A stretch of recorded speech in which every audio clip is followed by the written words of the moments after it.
and caked in dirt. The worst thing of all was its teeth. They were long, pointed, sharp, and beastly. They looked like an animal's fang. With a shiver, she took the doll and threw it in a corner.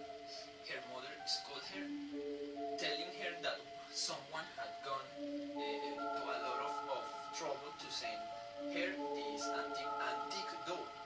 Her mother told her she had better appreciate it. Lucy tried to protest, but her mother would not listen.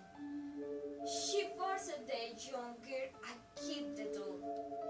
So, to put her mind at rest, Lucy stuffed the antique doll into the little cupboard under the stair. Behind a pile of shoes, there she shouldn't have the look and the ugly, every little thing.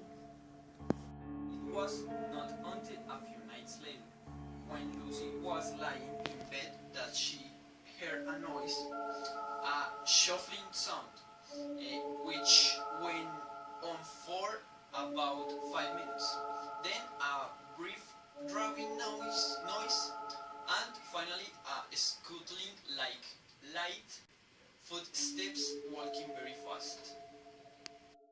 By now, Lucy was shaking in her bed by fear, unable to move, when she thought she heard a faint raspy voice whispering quiet from downstairs. Lucy always sleep with the door open and the light on, as there was a little scary of the dark. She heard the voice said, "Lucy, I am on the first step," and then loud exclaiming again as whatever was speaking apparently turned tail and returned to its place of hiding. Lucy was so scared as she didn't sleep a wink that night, but lay in fear until the break of dawn, when her mother got her up for school. Lucy tried to explain to her mother what had happened the night before, but was so tired that when her mother passed it off as just a dream, she began to believe it might be the case. Of course it wasn't. Lucy begged her parents to let her throw an antique doll in the garbage, but Dad insisted that it was a present and she had to keep it. Lucy reluctantly went back to bed, telling herself that it had only been a dream. She checked the cupboard under the stairs, but the door was exactly where Lucy had left her. That night, Lucy fell asleep, but she eventually drove home even though she had fallen asleep. Presently, the disembodied voice woke Lucy again. She wondered if she could only hear in her head. "Lucy, I am on the fourth step," it said. Then came the scuffling noise, and the voice didn't recall that night. Lucy was crying by now, and again she didn't sleep that night.